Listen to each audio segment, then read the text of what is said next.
കോഴിക്കോട് വെള്ളയിൽ police കസ്റ്റഡിയിൽ എടുത്തയാളുടെ വീട് ദുരൂഹ സാഹചര്യത്തിൽ കത്തിനശിച്ചു. വെള്ളയിൽ മുഹമ്മദ് റാഫി റോഡിലെ മത്സ്യചന്തയ്ക്ക് പിറകിലുള്ള ഹംസത്ത് അലി എന്ന ഫൈജാസിന്റെ വീടാണ് കത്തിനശിച്ചത്. ലഹരി ഉപയോഗിച്ച് സ്ഥിരം ശല്യമുണ്ടാക്കുന്ന ഫൈജാസിനെ കൊണ്ട് പൊറുതിമുട്ടിയിരിക്കുകയായിരുന്നുവെന്നാണ് നാട്ടുകാർ പറയുന്നത്. കഴിഞ്ഞ 5-6 വർഷമായിട്ട് ഈ ഹംസത്ത് അലി എന്ന ഫൈജാസ് നാട്ടിൽ നിരന്തരം പ്രശ്നക്കാരനാണ്. അതായത് വെള്ളമടിച്ചു കഴിഞ്ഞാൽ നാട്ടിലെ വമ്പനായി അറിയപ്പെടാൻ എന്നുള്ള ഒരു ഇതിൻ്റെ ഭാഗമായിട്ട് ഈ തൊട്ടടുത്ത സമീപ വീടുകളിൽ സ്ത്രീകൾ മാത്രം താമസിക്കുന്ന വീടുകളിലൊക്കെ നിരന്തരം വന്ന് മുട്ടി ശല്യപ്പെടുത്തുകയും ഗേറ്റ് അടിച്ച് പൊളിക്കുന്ന സ്ഥിതിവിശേഷത്തിലേക്കൊക്കെ നീങ്ങി. അതുകൂടാതെ കഴിഞ്ഞ 2 പ്രാവശ്യം ഈ പ്രദേശവാസിയായ ഒരാളെ ഒരു ഗുഡ്സ് ഓട്ടോ ഡ്രൈവറെ ബട്ട് റോഡ് വെച്ചിട്ട് വെട്ടിപ്പരിക്കേൽപ്പിക്കുന്ന സ്ഥിതിവിശേഷം ഉണ്ടായിട്ടുണ്ട്. ആൾ കാര്യമായിട്ട് മദ്യപാനിയാണ്, മറ്റുമുണ്ടെന്നാണ് അറിയാൻ കഴിഞ്ഞത്. ഇതിൽ നടപടി എടുക്കണം. കാര്യം ആളെ ഇവിടെ വെച്ചുകൊണ്ടിരുന്നാൽ കൂടുതൽ പ്രശ്നങ്ങളിലേക്ക് പോകും. ആളെ ജീവനെ ഉൾപ്പെടെ, ആ പ്രതിയുടെ ജീവൻ ഉൾപ്പെടെ അപായം സംഭവിക്കാനുള്ള സാധ്യത നമ്മൾ മുന്നിൽ കാണുന്നുണ്ട്. കസ്റ്റഡിയിൽ എടുക്കണം എന്ന് ആവശ്യപ്പെട്ടതാണ്. ആൾ ഇന്ന് രാവിലെ ഈ കത്തുന്ന സമയത്ത് 6:30 കൂടി വീട് കത്തുന്ന സമയത്ത് വീട്ടിലുണ്ടായിരുന്നെങ്കിൽ ആളെ ജീവൻ ഉൾപ്പെടെ അപായം സംഭവിക്കുമായിരുന്നു. പോലീസിന്റെ ഭാഗത്തുനിന്ന് കൃത്യമായ നിഷ്ക്രിയത്വമാണ് ഇതിലുണ്ടാവുന്നത്. റിയാസ് KMR ചേരുന്നു ഈ വാർത്തയുടെ വിവരങ്ങളിലേക്ക്. ഈ സാമൂഹ്യദ്രോഹിയായ ഈ ഫൈജാസ് എന്ന് പറയുന്ന വ്യക്തിയെ കസ്റ്റഡിയിൽ പോലീസ് എടുക്കുന്നു, കസ്റ്റഡിയിൽ അയാൾ ഇരിക്കുന്നു. ആ സമയത്ത് ഇയാളുടെ സാമൂഹ്യദ്രോഹ പ്രക്രിയകൾ നിരന്തരം അനുഭവിക്കേണ്ടി വന്ന ആരെങ്കിലും ആയിരിക്കുമോ ഈ വീടിന് തീ വെച്ചത്?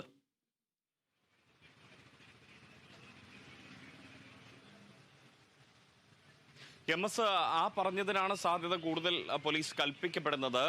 വെള്ളയിൽ മത്സ്യചന്തയുടെ പിറകിലുള്ള, വെള്ളയിൽ മുഹമ്മദ് റാഫി റോഡിലുള്ള മത്സ്യചന്തയുടെ പിറകിലുള്ള, വെള്ളയിൽ തന്നെ മറ്റൊരു മത്സ്യചന്തയുണ്ട്. ഇത് മുഹമ്മദ് റാഫി റോഡിലെ മത്സ്യചന്തയുടെ തൊട്ടു പിറകിലുള്ള ഇടവഴിയിലൂടെ സഞ്ചരിക്കുമ്പോൾ അതിന് അടുത്തായാണ് ഈ ഹംസത്ത് അലി എന്ന ഫൈജാസിൻ്റെ വീട് സ്ഥിതി ചെയ്യുന്നത്. ഈ വീട്ടിൽ നേരത്തെ ഫൈജാസിൻ്റെ ഉമ്മയുണ്ടായിരുന്നു. ഉപ്പയുടെ മരണശേഷം ആണ് ഫൈജാസ് മദ്യപാനവും മറ്റ് ലഹരിയുമൊക്കെ തുടങ്ങിയത് എന്ന് നാട്ടുകാർ പറയുന്നു. അങ്ങനെ മകനെ കൊണ്ട് പൊറുതിമുട്ടിയാണ് ഉമ്മ മാറി താമസിക്കുന്നത് എന്നാണ് നാട്ടുകാർ പറയുന്നത്. ഈ ഫൈജാസ് മദ്യലഹരിയിൽ തിരിച്ചെത്തിക്കഴിഞ്ഞാൽ മറ്റ് സമീപത്തെ വീടുകളിൽ, ഈ ഒരു പ്രദേശത്തിൻ്റെ ഒരു പ്രത്യേകത 1, 2, 3 സെൻറ്റുകളിൽ മാത്രം, 2, 3, 4 സെൻറ്റുകളിൽ മാത്രം ഉള്ള ചെറിയ സ്പേസിൽ മാത്രമുള്ള വീടുകളാണ്. പരസ്പരം ഒരു മുറ്റം പോലും ഈ വീടുകൾ തമ്മിലില്ല, അല്ലെങ്കിൽ ഒരു വേർതിരിവ് പോലും, ഒരു വീട് തമ്മിൽ മറ്റൊരു വീടിന് ഒരു വേർതിരിക്കാൻ പോലും ഇല്ല. ഒരു വീട്ടിൽ നിന്നും നേരെ കാലെടുത്ത് വെച്ചാൽ അടുത്ത വീടിൻ്റെ മുറ്റത്തേക്ക് അല്ലെങ്കിൽ വരാന്തയിലേക്ക് കയറാവുന്ന രീതിയിലേക്കുള്ള ഒരു അത്രയും സാന്ദ്രത കൂടിയ ഒരു പ്രദേശമാണ്. അവിടെയാണ് ഈ ഫൈജാസിൻ്റെ വീട്, ഹംസത്ത് അലി എന്ന് പറയുന്ന ഫൈജാസിൻ്റെ വീട് സ്ഥിതി ചെയ്യുന്നത്. ഈ ഫൈജാസ് മദ്യപിച്ച് ലഹരിയിൽ തിരിച്ചെത്തിക്കഴിഞ്ഞാൽ സ്ത്രീകളെ അടക്കം ഉപദ്രവിക്കുന്ന രീതിയിൽ, അസഭ്യം പറയുന്ന രീതിയിൽ പലപ്പോഴും ഇടപെടുന്നു. സമീപത്തെ സ്ത്രീകൾക്കോ അല്ലെങ്കിൽ കുട്ടികൾക്കെല്ലാം തന്നെ ഫൈജാസിനെ കൊണ്ട് പൊറുതിമുട്ടിയിരിക്കുകയാണെന്നാണ് നാട്ടുകാർ പറയുന്നത്. അതിൻ്റെ അടിസ്ഥാനത്തിൽ പലപ്പോഴും സംഘർഷങ്ങൾ ഉണ്ടാവാറുണ്ട്. നാട്ടുകാരും ഫൈജാസും തമ്മിൽ സംഘർഷങ്ങൾ ഉണ്ടാവാറുണ്ട്, തർക്കങ്ങൾ ഉണ്ടാവാറുണ്ട്. പലപ്പോഴും വെള്ളയിൽ പോലീസ് പലതവണ വന്ന് ഫൈജാസിനെ കസ്റ്റഡിയിലെടുക്കും, അവിടെ കസ്റ്റഡിയിൽ കൊണ്ടുവയ്ക്കും. പിന്നീട് ഈ പ്രശ്നമെല്ലാം പരിഹരിച്ച് ഇയാളുടെ ലഹരിയെല്ലാം കെട്ടിറങ്ങിയതിന് ശേഷം പിന്നീട് വിട്ടയക്കുകയാണ് പതിവ് എന്ന് പറയുന്നു. ഇയാൾക്കെതിരെ നേരത്തെയും ഈ വെള്ളയിൽ പോലീസ് സ്റ്റേഷനുകളിൽ പല കേസുകളുണ്ട് എന്ന് പറയപ്പെടുന്നുണ്ട്. അങ്ങനെ ആണ് കഴിഞ്ഞ ദിവസം, അതായത് ഇന്നലെയും മിനിഞ്ഞാന്നുമൊക്കെയായി സംഘർഷങ്ങൾ ഉണ്ടാകുന്നു. അതിൻ്റെ അടിസ്ഥാനത്തിൽ ഇന്നലെ ഈ ഫൈജാസിനെ പോലീസ് കസ്റ്റഡിയിലെടുക്കുന്നു. പോലീസിനെ കസ്റ്റഡിയിലെടുത്ത് ഇന്ന് രാവിലെ 5:30 പോലീസ് ഈ ഫൈജാസിൻ്റെ വീട്ടിൽ പരിശോധനയ്ക്ക് വരുന്നുണ്ട്. ആ പരിശോധനയ്ക്ക് വന്ന് തിരിച്ച് പോലീസ് പോയതിന് ശേഷമാണ് ഈ ഫൈജാസിൻ്റെ വീട് കത്തുന്നത് പരിസരവാസികൾ കാണുന്നത്. പോലീസ് പോയി കുറേ സമയം കഴിഞ്ഞതിന് ശേഷമാണ്, ഒരു 6 മണിയോടുകൂടിയൊക്കെയാണ്, 6 മണി 6:30 ഈ വീട് കത്തുന്നത് സമീപവാസികൾ കാണുന്നത്.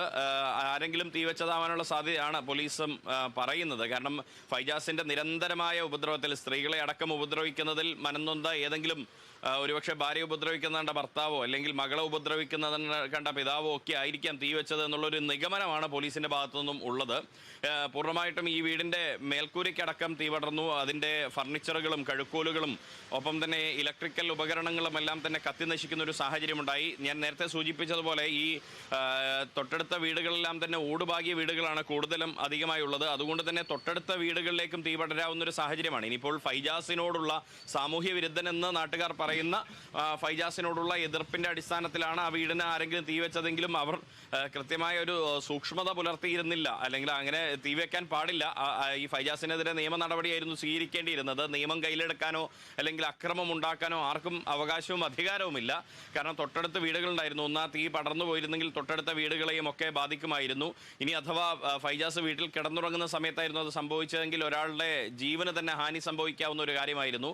അങ്ങനെ ഒരു ദുരൂഹമായ പോലീസിന്റെ ഭാഗത്ത് നിന്ന് നിഷ്ക്രിയത്വം ഉണ്ടായിട്ടുണ്ട് എന്ന് പറയാൻ കഴിയുമോ? കാരണം ഈ പറയുന്ന ഫൈജാസ് ഇത്രയധികം സാമൂഹ്യദ്രോഹ പ്രവൃത്തികൾ ചെയ്തിട്ടും കസ്റ്റഡിയിലെടുക്കുന്നു, ലഹരി മാറിക്കഴിയുമ്പോൾ വിട്ടയക്കുന്നു എന്നല്ലാതെ കോടതിയിൽ ഹാജരാക്കുകയോ റിമാൻഡ് ചെയ്യപ്പെടുകയോ ചെയ്ത സാഹചര്യം ഇതിനു മുമ്പ് ഉണ്ടായിട്ടുണ്ടോ?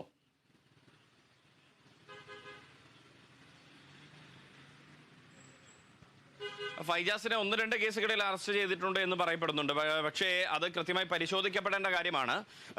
നാട്ടുകാർ പറയുന്നു പലപ്പോഴും ഈ ഫൈജാസിനെ കസ്റ്റഡിയിൽ എടുക്കുന്നു, ലഹരിയുടെ കെട്ടിറങ്ങി കഴിയുന്ന സമയത്ത് തിരികെ വിടുന്നു, ഫൈജാസ് വീണ്ടും മദ്യപാനമോ അല്ലെങ്കിൽ ലഹരി ഉപയോഗിച്ച് വരുന്നു, അവിടെ സംഘർഷമുണ്ടാക്കുന്നു, വീണ്ടും പോലീസ് കൊണ്ടുപോകുന്നു. പോലീസിനെ സംബന്ധിച്ചും തലവേദന തന്നെയാണ് ഫൈജാസിന്റെ ഈ ഒരു പ്രവൃത്തി എന്നാണ് നാട്ടുകാർ പറയുന്നത്.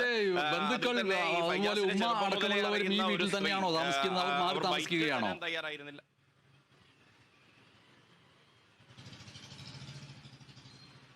അല്ല, ഫൈജാസ് മാത്രമായിരുന്നു ഈ വീട്ടിൽ താമസിച്ചിരുന്നത്. ഈ VP ഹൗസ് എന്ന് പറയുന്ന ഈ വീട്ടിൽ ഫൈജാസ് മാത്രമായിരുന്നു താമസിച്ചിരുന്നത്. ഫൈജാസിന്റെ കുട്ടിക്കാലത്ത് അവിടെ ഉണ്ടായിരുന്ന, പിന്നീട് നാട്ടിൽ നിന്നും മാറി താമസിച്ച ഒരു സ്ത്രീ ഈ സമയത്ത് നമ്മൾ അവിടെ നിൽക്കുമ്പോൾ വന്നിട്ടുണ്ടായിരുന്നു. അവർ ക്യാമറയ്ക്ക് മുൻപിൽ അവർക്ക് പ്രതികരണം തരാൻ മടിയായിരുന്നു. അവർ പറഞ്ഞൊരു കാര്യം, കുട്ടിക്കാലത്തൊക്കെ ഫൈജാസ് നല്ല കുട്ടിയായിരുന്നു.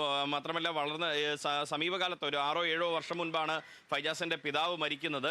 അതിനുശേഷമാണ്, പിതാവിന്റെ മരണശേഷമാണ് ഫൈജാസ് ഇങ്ങനെ ഒരു സാമൂഹ്യദ്രോഹിയായി സ്ഥിരം ലഹരിക്കടിപ്പെട്ട് ഒക്കെ ജീവിക്കുന്ന ഒരു അവസ്ഥയിലേക്ക് വന്നത്. അതുവരെ ലഹരിയൊന്നും ഉപയോഗിക്കാത്ത ഒരാളായിരുന്നു ഫൈജാസ് എന്നാണ് പറയുന്നത്. പിതാവിന്റെ മരണശേഷം മാതാവും ഫൈജാസുമായിരുന്നു അവിടെ കഴിഞ്ഞിരുന്നത്. ഫൈജാസ് മദ്യലഹരിയിൽ വന്ന് പ്രശ്നമുണ്ടാക്കിയതോടുകൂടി, അത് തലവേദനയായതോടുകൂടി മാതാവ് മാറി താമസിക്കുന്നു എന്നാണ് നാട്ടുകാർ പറയുന്നത്. ഫൈജാസിന്റെ മറ്റു ബന്ധുക്കളാരും തന്നെ അവിടെയില്ല, ഫൈജാസും അവിടെയില്ല. ഫൈജാസും പോലീസിന്റെ കസ്റ്റഡിയിലാണ്.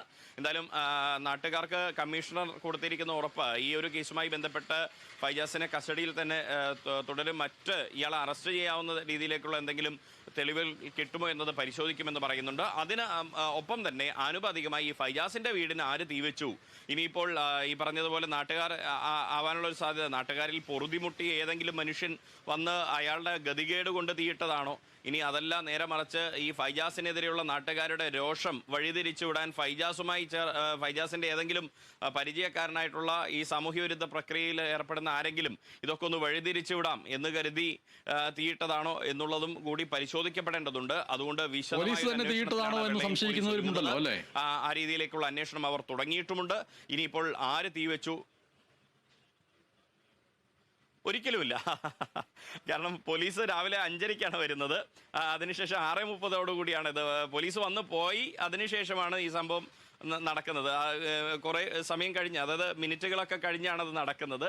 അതുകൊണ്ട് തന്നെ അത്തരത്തിൽ പോലീസിന് എന്തായാലും സംശയമില്ല. പക്ഷേ പോലീസിന്റെ നിഷ്ക്രിയത്വത്തിനെതിരെ നാട്ടുകാർ വലിയ രോഷത്തിലാണ്. അവിടെയുള്ള ഓരോ സ്ത്രീകളടക്കം നമ്മളോട് പ്രതികരിച്ചിരുന്നു. ആ പ്രതികരണങ്ങൾ വരുന്ന ബുള്ളറ്റിനുകളിൽ നമുക്ക് നൽകാൻ പറ്റുമെന്നാണ് ഞാൻ പ്രതീക്ഷിക്കുന്നത്. സ്ത്രീകളുടെ പ്രതികരണം കേട്ടാൽ തന്നെ നമുക്ക് മനസ്സിലാകും അവർ എത്രമാത്രം പൊറുതിമുട്ടിയിട്ടുണ്ട്, ഈ ഫൈജാസിന്റെ സാമൂഹ്യ വിരുദ്ധ പ്രവൃത്തി ഉണ്ട് എന്നുള്ളത് അവരുടെ പ്രതികരണത്തിൽ നിന്നും വ്യക്തമാണ്.